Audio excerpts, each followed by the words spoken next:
ধর্ষণ করার জন্য যে চেষ্টা করেছিল একটা নরপশু, মানে চকলেটের লোভ দেখিয়ে দোকানে শাটার বন্ধ করে ওর মা যদি তখন না ধরা পড়তো তাইলে তো হয়তো অনেক বড় ক্ষতি হয়ে যেত এটা।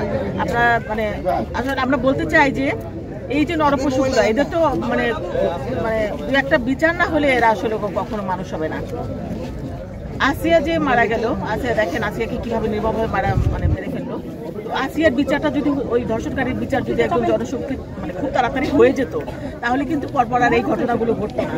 যেটা আমার শেরপুরে ঘটেছে, ময়মনসিংহে ঘটেছে, এরকম 8 বছরের বাচ্চাদের, বয়স্ক মানুষও এরকম রেপ হয়ে মানে মারা গেছে। কুমিল্লাতে একজন মেরে ফেলেছে, একদম রেপ করে মেরে ফেলেছে। তা আমাদের দেশটা তারেক রহমান যখন এটা পেপারে দেখেছেন মানে টিভিতে দেখেছেন, উনি সঙ্গে সঙ্গে কালকে আমাকে ফোন করে বলেছেন যে আপনি ভাবি যান, বলেন যে আমি তাদের পাশে আছি।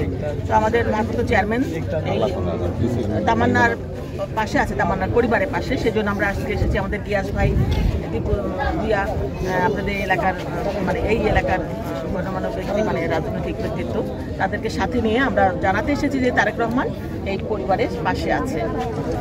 আমাদের দেশনেত্রী বেগম খালেদা জিয়াও শিখিয়েছেন যেখানেই নারী নির্যাতন সেখানেই